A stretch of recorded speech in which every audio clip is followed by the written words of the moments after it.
Hello, everyone, and welcome to Petite to Queen's Claim Your Career Crown podcast.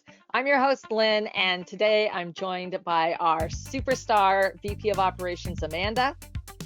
Hey, everyone. And our wonderful guest, Jennifer Turliuk. Hi.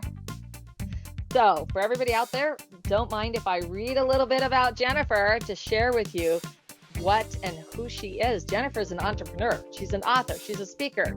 She is a career coach. She's also the founder and CEO of Maker Kids. And Maker Kids started the first and largest market space for kids in the world. Wow. And now she's running virtual programs, camps, parties, coding, robotics, and Minecraft.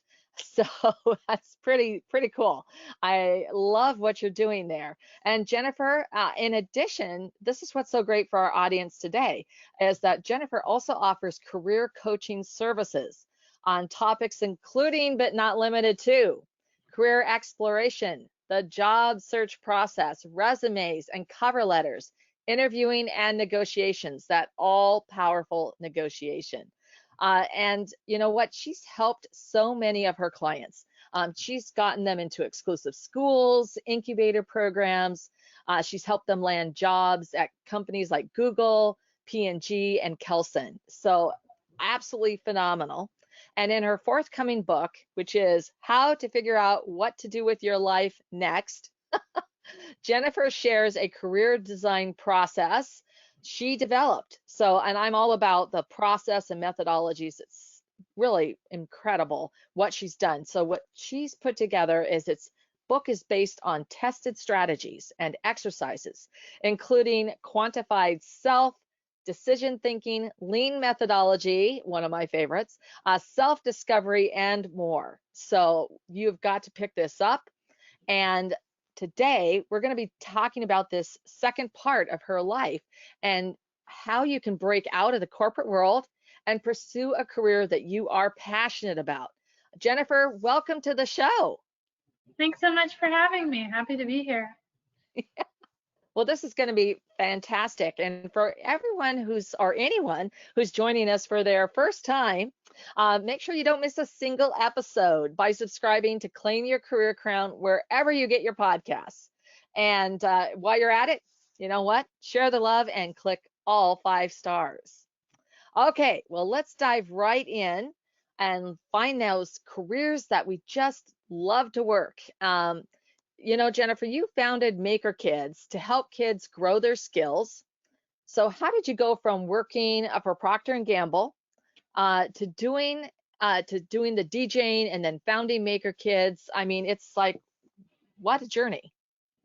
Oh, thanks so much. Well, yeah, so after university, I joined a large corporation and quickly found myself dissatisfied. I was falling asleep at like 6 p.m., but I couldn't figure out what to do next or what I might like better.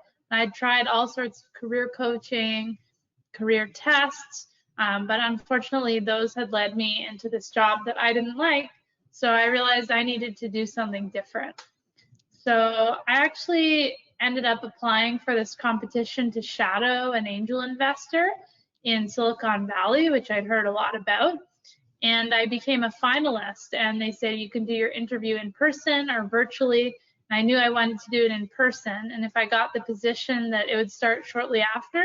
So I actually decided to quit my job to fly down and do the interview in person. I didn't end up getting the position, but I realized through that process that I really like this concept of shadowing. And I started cold emailing all these different founders, investors, and entrepreneurs to ask if I could meet with them and shadow them. So I was able to meet with or shadow some Stanford professors, founders of Airbnb, Square, and Kiva, and some investors as well. So it was a really powerful experience, and it helped me narrow down what I might be interested in. I was considering everything from starting to joining a for-profit or a nonprofit or being an author or investor. And it helped me realize through these different shadowing experiences that I wanted to start a for-profit business. But what kind? Well, I actually was in a program based at NASA called Singularity University, where we learned about how to apply exponential technologies to grand challenge areas like poverty, water, and education. And I realized, as Nelson Mandela said, education is the most powerful weapon that you can use to transform the world. And I realized if I was able to make an impact there, that might be able to help people make an impact on all those other areas like poverty, water, and the environment. And so I realized I wanted to start something that took the lessons from Singularity University to kids. And that was how I got started with Maker Kids. And yeah, we started the first makerspace for kids in the world. And today we run virtual award-winning programs, camps, and parties on coding, robotics, and Minecraft that help kids build confidence, social skills, resilience, and a positive relationship with technology. Wow, that's incredible. Thanks. Yeah, no, that really is. I think it's really amazing that you had the opportunity to shadow all of these different kinds of people and all different kinds of industries that they work in. And I don't know, I've always been a very curious person. I think it's really amazing to get to learn all these different kinds of skills and people and industries like that. So I think that's really amazing what you did. Thanks so much. Yeah. So most of us don't have quite such exciting career adventures. How instead do so many people end up in corporate jobs that they aren't really passionate about? Well, it's interesting. I think that schools don't really necessarily teach how to find a career that's a great fit for you. Like that's a really small focus of your overall education experience, but it's one of the most important questions. I mean, over 80% of people are dissatisfied with their work, according to studies. And with that being the case, that leads to all sorts of health issues, relationship troubles, and also a productivity crisis, which costs corporate America hundreds of billions of dollars per year. So it's really key to, when you find yourself in a situation like that, if you're interested in making a change, to take the opportunity to do some reflection and a bit of a process for yourself about what you might like to do that could, be a good fit for what you like to do, what you're good at, what is able to make money for you, and also what helps the world. And in that way, if we have more people in alignment like that, we'll have more people tackling these global grand challenges and be able to create a better world. Yeah, I love what you just said about helping the world, because we use that a lot, in the sense of everyone doing, this one small part, but it's part of a really much huge solution. So that's terrific. I'm sort of curious, because, for so many people, as you just mentioned, over 80%, they're not, passionate, or maybe they even feel dispassionate about their positions. And this could be both in corporate America, corporate world, or in smaller business positions. So why do you think that really is? Well, I think people might not be passionate because they might not be in a position that is at that intersection of what they like to do or good at that makes money and helps the world. They may have found themselves in something possibly kind of random, like in universities and a lot of schools, they kind of advocate this spray and pray approach, which is about applying to basically anywhere that might take you and then taking on one of those positions. But what I'm recommending is a much more targeted approach where you really see not just who will take you, but what you're most interested in, and then make yourself the best candidate for that position, role, or company that you might want to start as possible. So that way you're not just ending up in something random, but you're ending up in something that you actually wanted and think could be a really good fit for you. Yeah, Yeah. that's certainly really good advice. And I know that for me, I guess my first job was just definitely something where I got the job. But my second job also was just per chance. But I ended up just loving what I was doing, which was I got into sales, and I ended up loving it. I loved it because I could help people. and that was amazing. And it was just chance, right? So I think if you have a better vision and you can really get in tune with what's going on, like, really go through that process of, you were talking about self-exploration, that can help you find those positions that are going to really speak to, your core values and your passions a lot faster than getting lucky. Yeah, I think it's a really good mix of, creating and following your own process, and then a healthy dose of serendipity. One of the professors from Stanford that I met with, who taught career counselors how to do career counseling, mentioned in one of his theories the value of indecision in career choices, because then that can help lead to serendipitous outcomes where, if you're somewhat indecisive, you might be more open or attuned to opportunities that come your way that could end up being a great fit. So I think it's a mix of an established process, whether that's someone else's process or ideally a process you've created for yourself, which I go into in the book how to do that, and also serendipity. Yeah, I love that. It's definitely true. So once people are already in the job, how can they break out of that corporate machine to pursue their passions? How do you know which of your passions are worth pursuing professionally, let alone go about actually achieving them? So I think it's a really good process of prototyping. That's the key. In the book, I outlined a career design process that I created that includes principles from quantified self, lean methodology, and design thinking. And so basically, as an overview, it starts with getting to know yourself. Any good design process starts with getting to know the user, which in this case is you, because you're going to be the person in that career. And folks might say, oh, I already know myself. I live with myself every day. But have you identified things like your purpose, your core values, what you're looking for in a position?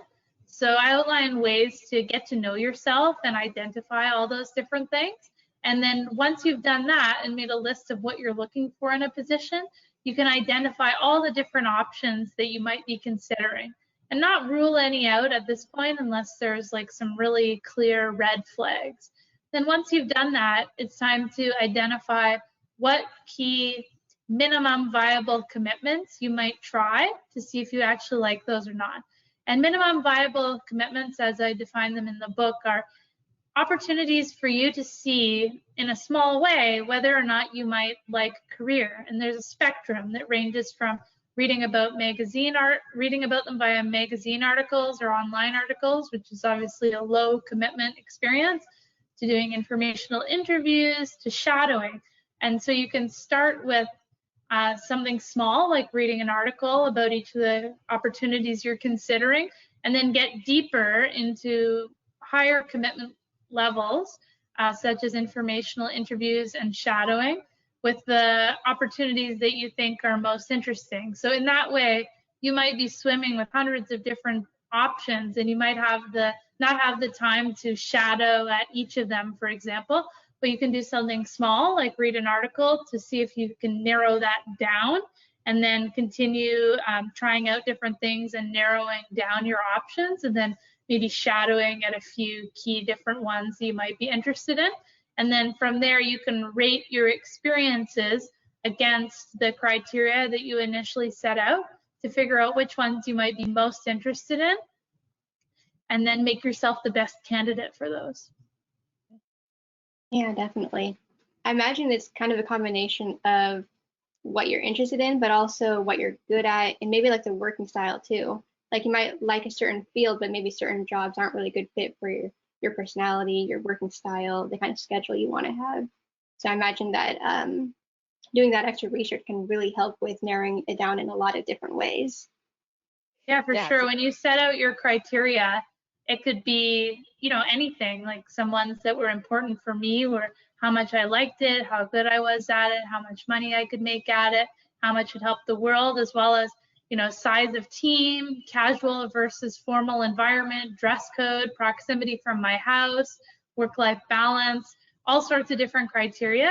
but those might be different for everyone. So in that phase of getting to know yourself better, you can identify what those criteria are, and then later rate your different experiences against them to figure out how each of the opportunities you're considering measure up to what you're looking for. Yeah, absolutely. Yeah, it's a great process so that you can, explore and either confirm or, sort of shelf some of the ideas. And I think it's also this opportunity for self-discovery, that something that you thought was really important to you, you realize, well, that's really not as important as I thought it was, because this is more important. Absolutely. You can grade the different criteria that you're looking at on a weighted average manner. So perhaps, a certain aspect like size of team might be less important to you than something like how much you like the actual work. Or maybe it could be the opposite, depending on who you are and what's most important to you. Mm-hmm. So bringing it back to your current role, how does Maker Kids help children discover and pursue their passions? And then later on, how does this kind of education prevent them from settling for mundane corporate roles? Yeah, it's a great question. So part of the reason I wanted to do Maker Kids was because I realized that according to research, childhood is the most transformative stage of life. It's kind of like a golf swing, where if you make a small millimeter change at the outset of your swing, it can have a vast impact on the trajectory of where your shot ends up. So through our programs, we really try and teach them both technical skills as well as social emotional skills, because in 2030, so according to some research from Dell, by 2030, 85% of the jobs that exist then don't exist today. So in 9 years from now, 85% of the jobs will be new jobs that don't exist today. And so how do we prepare kids and learners for jobs that don't exist yet? And also, with robots and AI becoming so much more prevalent, how do we prepare ourselves for a future where robots will have taken a number of jobs?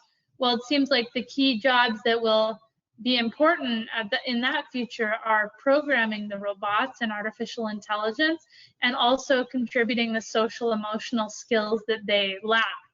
And so that's exactly what we are doing. We're teaching kids core skills in coding, robotics, and Minecraft, and using those as a tool to help them build confidence, resilience, social skills, and a positive relationship with technology, which we believe are the most important skills for going forward. And so we've seen kids start businesses, win prizes from NASA.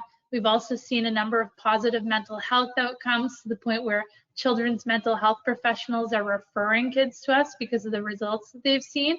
We're actually starting some programs specifically in that area and working on getting it researched and measured.